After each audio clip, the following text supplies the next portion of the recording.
All right. I found the global warming, climate change story, and it's from Science News. It is from, Science Daily, which is your source, of course, for the latest research news. Science Daily. We're following the science here. This is great. Really pretty amazing what they're saying, and that is that the current pace we're on as far as glacial melting and all of that is the same as it was 11,000 years ago. Imagine an ice chunk, they say, the size of Hawaii, disappearing almost simultaneously from an ice sheet. That's what happened in the Storfjorden Trough in the Storfjorden. I mean, how many times we talk about this? The Storfjorden. Yeah. I don't know how many times. I can't count them. I know. But that happened 11,000 years ago. 6,200 square miles of ice disappeared in the blink of an eye from an ice sheet in the Storfjorden Trough offshore of Svalbard. A new study that's in the Arctic. So in the blink of an eye, in the blink of an eye, time is that 20? Is that 50, 100 years? What? No, it's like a second and a half. Oh, yeah. This dramatic break was preceded by quite a rapid melt of 2.5 kilometers of ice a year. Is that a lot? I don't know, because it's kilometers. It could be an inch. It could be 7 million miles. I don't know. So I don't know. But this parallels the current melt rates in Antarctica and Greenland and worries the scientists behind the study. They say our measurements of the ice retreat in Storfjorden Trough show that the prevailing conditions to the Great Breakoff match what we see in Antarctica and Greenland today. It's uncanny.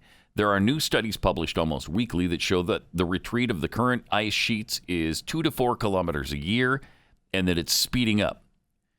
The last deglaciation, 20,000 to 10,000 years ago, was a period of coexisting global warming and rapidly shrinking ice sheets. The speed of the ice retreat relative to climate change is kind of difficult because it would melt and then it would sometimes refreeze. Kind of like, I don't know what we're going through right now in Dallas-Fort Worth. It melts and then it would refreezes when it gets colder again. Weird. So they said, we studied the ice sheet development from 20 to 10,000 years ago using marine sediment cores. Blah, blah, blah. The biochemistry and the forma, blah, blah.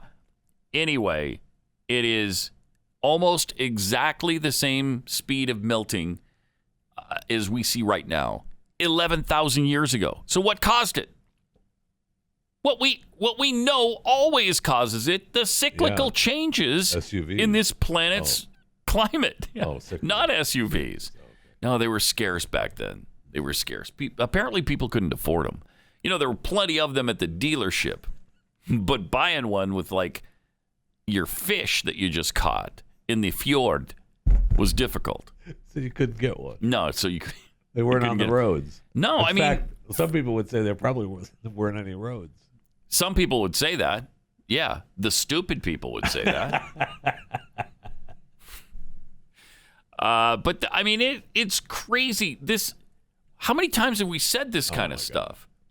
It goes in cycles. Okay, there's been, and they know this. There have been ice ages, and then the ice melted, and then there was another ice age later, and then that melted, and then you know what happened after that? Another ice age. I was just going to say that, and then another melting. And they always say, well, it's the speed at which it's happening now. And then they find out it's the same speed as 11,000 years ago. According to Farfy Barker. Whatever the fjord is. Yeah, the fjord. It actually did happen before, just like it's happening now. Yes. So. Right. Last paragraph in the story. The final retreat of the Storfjorden Trough ice sheet happened as rapidly in the outer parts of it as it did further up the trough. This means that as soon as warmer oceanic weather or oceanic water got access to the ice sheet, it surged pretty rapidly inward from the edge of the ice shelf. to the interior of the ice sheet itself. We see this same thing happening in Antarctica today.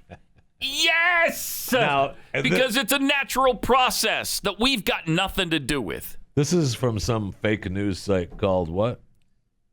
Science Daily. Huh. Yeah.